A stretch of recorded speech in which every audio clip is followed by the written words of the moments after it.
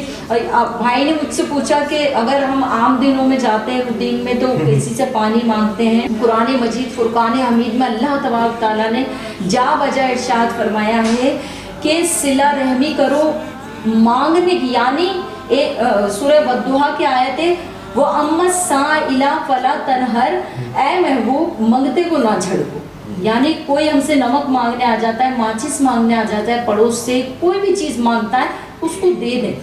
یہ جو نہیں، یہاں تک کہ حدیث پاک میں اگر کوئی تم سے نمک مانگنے آتا ہے اور اس کو تم نے نمک دے دیا، جتنا کھانا اس کے گھر میں پکا وہ سب کا سب تمہیں صدقہ کرنے کا ثواب ملے گا. اگر کوئی ایک گلاس پانی مانگ رہا ہے اور اگر وہ تم اس کو دے دیتے ہو، وہ پانی اگر اس نے اپنے ہنڈیا میں ڈالا تو وہ سارا صدقہ جتنے لوگوں نے کھانا کھایا تو سمجھے وہ تمہاری طرف سے. سبحان اللہ سبحان اللہ سبحان اللہ. میرا ایک سوال آپ سے ایک اور تھا کہ اکثر جو ہے آپ عورتوں کے حقوق کی بات کرتی ہیں، اچھی بات ہے اور ہونا بھی چاہیے کیونکہ ہمارے نبی کریم صلی اللہ علیہ وسلم نے عورتوں کے حقوق کی بات کی ہے. کیا آپ اس معاشرے میں رہتے ہوئے آپ جس طرح دیکھ رہی ہیں کہ ہماری خواتین وہ مرد حضرات جو بیچارے صبح کاموں پہ جاتے ہیں روزے کی حالت میں، پھر ان کے اوپر گھر کی تو ایک ذمہ داری ہوتی ہے اور دوسری ذمہ داری ہوتی ہے ان کو روزے میں آفس کی اور آفس میں اپنے باس کی، اور جب وہ تھکا آ رہے ہیں گھر پہ آتے ہیں تو کچھ خواتین جو ہیں وہ مرد کو سمجھتی نہیں ہیں، بس وہ اسی بات پہ آ جاتی ہیں کہ آپ یہ چیز لے کے نہیں آئے، آپ نے یہ چیز ادھوری رہ گئی ہے. حالانکہ جو آج کل کے وسائل اور معاملات، یا میرے ساتھ گھر میں کام میں ہاتھ نہیں بٹایا، تو اس میں جو ہے رنجشیں پیدا ہو جاتی ہیں اس ماحول میں. ٹھیک ہے، تو آپ ان بہنوں کو، میں تمام بہنوں کو نہیں کہہ رہا، ان بہنوں کو کیا پیغام دیں گی کہ مردوں کے بھی کچھ حقوق ہوتے ہیں، ٹھیک ہے، عورتوں کے حقوق اپنی جگہ ہوتے ہیں، صحیح ہے. اس کا مقصد یہ نہیں کہ میں کسی عورت کے اوپر بات کر رہا ہوں، اس کے خلاف کر رہا ہوں، پر مردوں کے حقوق پہ کون بات کرے گا کہ مرد بھی ایک مظلوم شخص ہے. وہ جب دنیا میں آیا اس نے سب سے پہلے اسکول لائف کے بعد جو ہے جاب کے بعد شادی، ساری ذمہ داریاں تمام تر ایک کے بعد ایک ذمہ داریاں ہوتی ہیں، اور اس کے بعد جو ہے دیکھیں آپ اس کو کوئی مذاق کے عطل لے گا اس بات کو، پر کہنے کا مقصد ہے کہ آپ کسی قبرستان میں بھی چلی جائیں تو مرد حضرات کی جو قبریں ہیں وہ زیادہ ہوتی ہیں اور برکت کے طور پہ ایک آدھ خواتین کی قبر ہوتی ہے. انوار صاحب ایک اور بات ہے، ہارٹ اٹیک بھی جو ہوتا ہے وہ بھی مردوں کو ہوتا ہے، کبھی یہ سنا کہ لیڈیز کو ہوتا ہے. اس بارے میں یہ آپ کا ٹاپک تو نہیں ہے، پر میں آپ سے جانوں گا کیونکہ لوگ آپ کی بات سنتے ہیں اور بالخصوص خواتین آپ کو پسند بہت کرتی ہیں اور ہر بات کی ڈیٹیل سامنے آ جاتی ہے آپ سے بات کریں. تو ان خواتین کے بارے میں آپ کیا کہیں گے؟ سر دیکھیں، مرد کا جو مقام ہے عورت سے اللہ تبارک تعالیٰ نے بہت بلند فرمایا. ٹھیک ہے، میں دین کی روح سے بات کروں گی، دنیا کی روح سے نہیں کروں گی. ٹھیک ہے، عورت کے اور مردوں کے حقوق برابر ہے اسلام میں. جو جائیداد میں حصہ عورت کا ہے وہ مرد کا بھی ہے، لیکن مرد کا ڈبل حصہ رکھا گیا ہے. ٹھیک ہے، یہاں پر بھی اس کے مرد کی اہمیت، پر باجی وہ خرچ تو سارا عورتوں کی کر رہا ہے نا، بھلے وہ ماں ہو، بہن ہو، بیٹی ہو. بالکل. دوسری یہ کہ اللہ کے رسول صلی اللہ علیہ وسلم فرماتے ہیں کہ بہترین عورت وہ ہے جو فوت ہو جاتی ہے اور فوت ہوتے وقت اس کا مرد اس سے راضی ہے تو جنت میں اعلیٰ مقام اس عورت کو عطا کیا جائے. سبحان اللہ. اسی طرح جب مرد کما کر آتا ہے تو خواتین کو چاہیے، اسلام میں ہے کہ اچھی بیوی کی خصوصیات یہ ہیں کہ اس کا پرتپاک طریقے سے استقبال کیا جائے، انتہائی نرمی کے انداز میں. بہتر یہ کہ تیار ہو کر اپنے شوہر کے لیے سچ سنور کے. المیہ یہ ہے کہ ہماری بہنیں اپنے شوہروں کے لیے تیار نہیں ہوتی. معذرت کے ساتھ میں ہر بہن کے لیے یہ نہیں کہہ رہی کہ گھر میں اگر آپ دیکھیں گے تو وہ بالکل ایسے پھرتی رہتی ہیں، لیکن جہاں باہر جاتی ہے تو بے پردہ بھی ہوتی ہے اور پھر وہ میک اپ وغیرہ کر کے اچھے کپڑے بھی پہنتی ہیں. تو یہاں پر بھی عورتوں کی پکڑ ہے، اپنے شوہر کے لیے تیار ہوں. شام کو جب شوہر گھر پر آتا ہے تو بہت ہی اچھی طریقے سے ملیں، نرمی کے ساتھ پانی کا پوچھیں، چائے کا پوچھیں. بہت عورت کے مقابلے میں مرد کو اللہ نے دیکھیں، عورت کے لیے امامت نہیں کر سکتی، نماز جنازہ نہیں پڑھا سکتی، پیر نہیں بن سکتی، مرید نہیں بنا سکتی، ٹھیک ہے. یہاں پر مرد کو ایک خاص مقام اسلام میں حاصل ہے، بشرطے یہ کہ وہ مرد بھی عورتوں کے ساتھ انصاف کریں، ٹھیک ہے. خوش نصیب ہے میری نظر میں وہ خواتین جن کے مرد ان کو تمام سہولیات اپنی حیثیت کے مطابق، سردی گرمی کے کپڑے ہیں، کھانا ہے، پینا ہے، بچوں کے خرچے ہیں، وہ تمام سہولیات عورتوں کو مل رہی ہیں اس وقت. ناظرین سامعین، اگر آپ کے گھر میں ایسے مرد ہیں تو یقین کریں آپ خوش نصیب، پوری دنیا کی خوش نصیب عورت ہیں کہ گھر کی چار دیواری عورت کے لیے فرض کی گئی ہے. یعنی اللہ تعالیٰ نے قرآن مجید فرقان حمید میں ارشاد فرمایا کہ چادر اور چار دیواری عورت کے لیے مقرر کر دی گئی ہے. یہ سب چیزیں اس عورت کو گھر میں مہیا ہیں، اس کے باوجود بھی اگر وہ نکلتی ہے، مثال کے طور پر اگر کوئی ڈاکٹر ہے تو وہ اپنے پیشے کے لیے نکل سکتی ہے، کتنے لوگوں کی جان بچانی ہے تو یہ ایک الگ بات ہے. اس کے بعد بھی اگر شوقیہ جاب کے لیے نکلتی ہے تو سب سے بڑی بد نصیبی ہے اس عورت کی. اور اللہ کے رسول علیہ الصلوۃ والسلام نے تو ایک مقام پہ یہاں تک فرمایا کہ عورت آدمی کا حق اس وقت بھی ادا نہیں کر پائے کہ جب آدمی کے جسم پر پیپ والے زخم ہوں اور عورت اپنی زبان سے چاٹ کے اس زخم کو صحیح کرے تو تب بھی آدمی کا حق ادا نہیں کر پائے گی. اس بات سے آپ اندازہ لگا سکتے ہیں کہ آدمی کی کیا اہمیت ہے. اسی طرح مردوں کو بھی چاہیے کہ وہ خواتین کا خیال رکھیں، ان کی دلجوئی کریں، ان سے پیار محبت اور نرمی سے پیش آئیں. میرے نبی کا آخری خطبہ بھی یہی تھا کہ رسول پاک علیہ الصلوۃ والسلام نے حجۃ الوداع کے موقع پر بھی یہ فرمایا کہ میں تمہارے درمیان دو چیزیں چھوڑ کر جا رہا ہوں، ایک قرآن اور عورتوں کے ساتھ نرمی سے پیش آنا. کیونکہ جو عورتوں کے ساتھ نرمی سے پیش آتا ہے تو اللہ کے رسول علیہ الصلوۃ والسلام نے اس کو بشارت دی ہے جنت. سبحان اللہ. جی دیکھا ناظرین آپ نے، تو اب میں انوار سر سے اجازت چاہوں گا کیونکہ ہمارا شو اختتام پذیر ہونے جا رہا ہے، اور آپ کا بھی بہت شکریہ، آپ نے ہمیں ٹائم دیا. ناظرین اپنا خیال رکھیے بہت زیادہ، اور رمضان میں زیادہ سے زیادہ دوسروں کا بھی خیال رکھنے کی کوشش کیجیے، اور رمضان کے بعد بھی. اجازت دیں مجھے، میں ہوں آپ کا ہوسٹ شامر خان. اللہ حافظ. توفيقك اليوم اعتماد